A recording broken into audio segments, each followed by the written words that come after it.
Hello dear student, I am Arun. Welcome to VDSK online classes. Today I am going to explain about the summary of A Letter to God written by G.L. Fuentes. In this lesson, writer described about a deep faith in God. So dear student, let's move forward and I am going to summarize this story. एक farmer था जिसका नाम Lencho था। वो एक छोटी सी पहाड़ी के टॉप पीक पर रहता था। उसके घर में उसके साथ उसकी पत्नी और उसके बच्चे भी रहते थे और वो अपने घर से ही यानी उस पहाड़ी से ही अपने खेत को वो देख लेता था। यानी उसका जो घर था वो एकदम टॉप पर था और जो उसका खेत था वो घर से थोड़ी दूर पर था।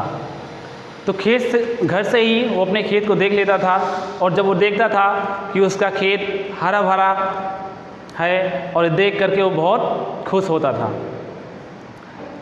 और अब टाइम आ गया है कि उसका खेत जो है, उसकी फसल जो है पूरी तरह से पक चुकी थी। बस उसे एक लास्ट बौछार की यानी पानी की आवश्यकता थी और वो मनी मन ईश्वर से प्रे करता है, हे भगवान थोड़ी सी बारिश हो जाए जिससे मेरी फसल पूरी तरह से तैयार हो जाए। और भगवान, ऐसा लगता है जैसे भगवान ने उनकी बात को सुन ली और शाम तक बारिश शुरू हो जाती है।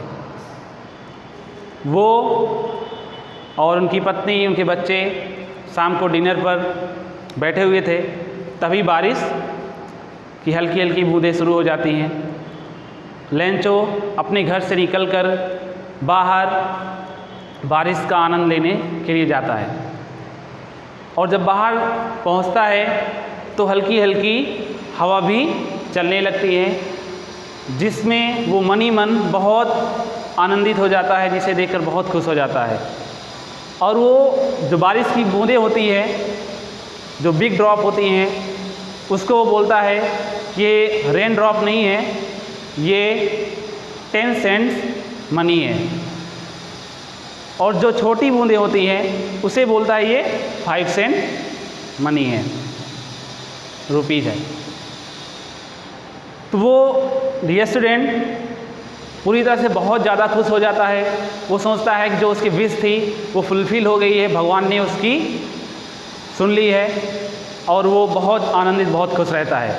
लेकिन थोड़ी देर बाद वो हवा तूफ़ान में बदल जाती है और वो तूफ़ान काफ़ी देर तक चलता रहता है जिससे सारे जो पेड़ पौधे होते हैं उनके पत्ते, कुछ पेड़ भी गिर जाते हैं और उस तूफ़ान के साथ साथ हेल स्टोन भी गिरने लगता है। और ज़्यादा टाइम नहीं बीतता है, कुछ ही देर में हेल स्टोन लगातार इतना गिरता है कि वो जो पहाड़ी थी वो पूरी पहाड़ी सफ़ेद चादर से ढक जाती है, यानी हर जगह बर्फ़ ही बर्फ़ दिखाई पड़ने लगता है। तो इस तरीके से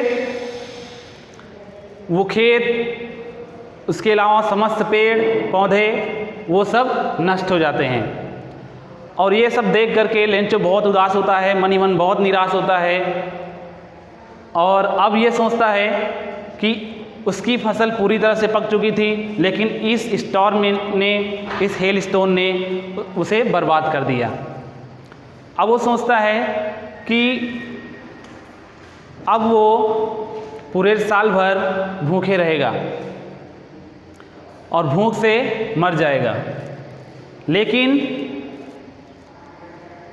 तभी उसके अंतर्मन से आवाज़ आती है कि इस दुनिया में कोई भी भूख से नहीं मर सकता,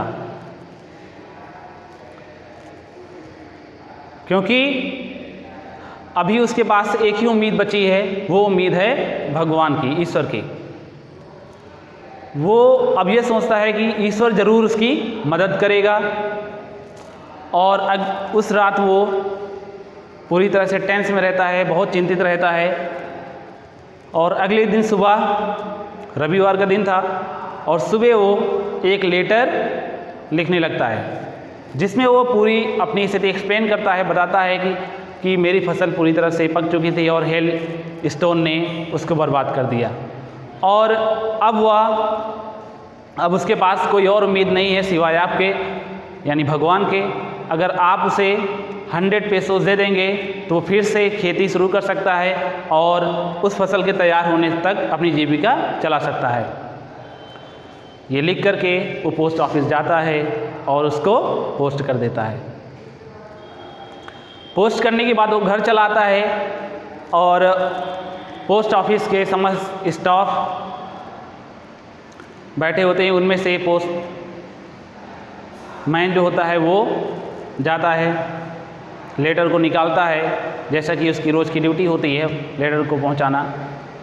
लेकिन ये लेटर सबसे अलग होता है। जैसे ही वो एड्रेस देखता है तो एड्रेस में गॉड लिखा होता है। उसको बहुत इंटरेस्टिंग लगा ये लेटर और वो उस लेटर को ओपन करता है और अपने समस्त स्टाफ के बीच में शेयर करता है। एक जब सबने सुना सब उस पर हंस पड़े, हंसने लगे। लेकिन तभी अचानक उसको समझ में आया कि शायद जिस व्यक्ति ने इसको लिखा होगा उसके अंदर भगवान के प्रति कितनी गहरी आस्था होगी, कितनी गहरी आस्था होगी, कितना गहरा विश्वास होगा। तो क्यों ना हम उसके इस विश्वास को बनाए रखें। उसने जो भगवान से डिमांड किया है 100 पेसोस, हम लोग कलेक्ट करके उसको दें। लेकिन पोस्ट मास्टर अकेले वो अफोर्ड नहीं कर सकता था। उसने अपने सारे स्टाफ से बोला कि थोड़ा बहुत कंट्रीब्यूट कर दें जिससे वो उसको पैसा दे सके और उसका फेथ टूटे ना, उसका विश्वास टूटे ना। तो सब ने मिल कर के कलेक्शन किया तो टोटल मनी जो हुई वो 70 पेसोस थी। इस प्रकार वो 70 पेसोस कलेक्ट किए और फिर उसको लेटर में रख दिए और उसमें बाय गॉड लिख दिए। नेक्स्ट संडे लेंचो, जैसा कि उसे उम्मीद थी 1 हफ्ते में उसका लेटर आ जाएगा, पैसा आ जाएगा, वो पहले से जल्दी समय पर पहुंचता है और स्टाफ से पूछता है क्या मेरे नाम से कोई लेटर आया हुआ है। जैसा कि अब सारा स्टाफ उस लेटर के बारे में जान चुका था और वो उन सबको बहुत ही ईगरली वेट कर रहे थे कि वो कौन सा ऐसा व्यक्ति है जिन्होंने ऐसा भेजा है। उन्होंने देखा, उन्होंने कहा हाँ आपके नाम से एक लेटर आया हुआ है और पोस्टमैन खुद ही जा कर के उनको वो लेटर देता है।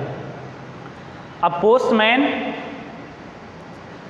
जैसे उनको दिया वो लेटर लेंचो पाकर बिल्कुल भी आश्चर्यचकित नहीं हुआ।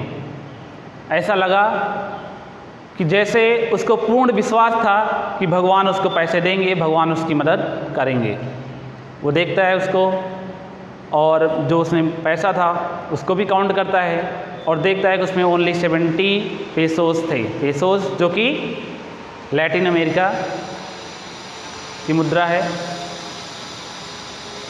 तो 70 पेसोस थे जो कि डिमांड उसकी थी 100 पेसोस की और वो पूरी नहीं हुई।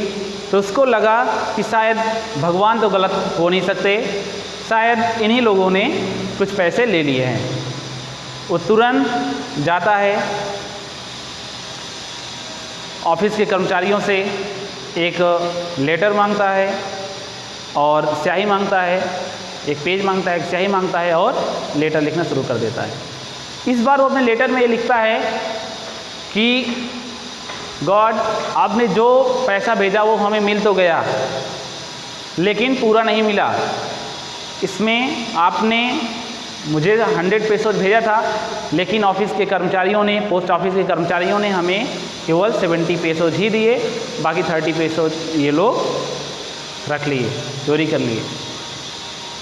तो इस तरीके से वो लिख करके और लास्ट में ये बोलता है कि डियर गॉड पैसे हमें आप भेजिएगा लेकिन इस बार पोस्ट ऑफिस के थ्रू मत दीजिएगा, इस बार हमें डायरेक्ट दे दीजिएगा, क्योंकि जब आप पैसे भेजते हैं तो वो पैसा ये लोग चोरी कर लेते हैं। ये लिख करके उसने पोस्ट कर दिया और अब वो घर चले जाता है। और इधर पोस्ट ऑफिस के कर्मचारी बहुत ही ईगरली वेटिंग कर रहे थे कि आखिर इसने क्या लिखा है। वो भी उस लेटर को ओपन करते हैं और पढ़ते हैं कि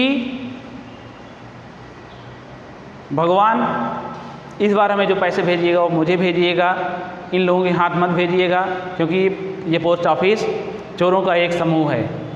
यहाँ पर चोरों का एक झुंड है जो पैसा चोरी कर लेते हैं। इस प्रकार ये देख करके वो लोग बहुत ज़्यादा आश्चर्यचकित होते हैं कि हमने ही हेल्प किया और हमको ये चोर बना दिया। लेकिन दूसरी तरफ उनको इस बात की खुशी होती है कि इस व्यक्ति का ईश्वर में कितना बड़ा विश्वास है, कितना दृढ़ विश्वास है, कितना गहरा विश्वास है। वो टूटा नहीं और अभी भी उसका विश्वास बना हुआ है। तो डियर स्टूडेंट, यहीं पर ये स्टोरी फिनिश हो जाती है। इस स्टोरी के माध्यम से एक चीज़ हमने सीखा कि एक बहुत पॉपुलर सेइंग है, पीपल से faith can move mountain.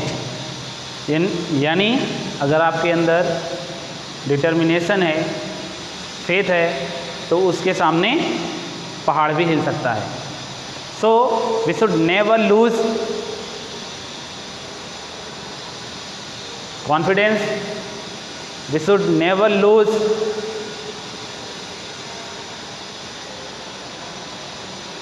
firm determination and our hope. I mean, we should never lose hope, be optimist. Thank you.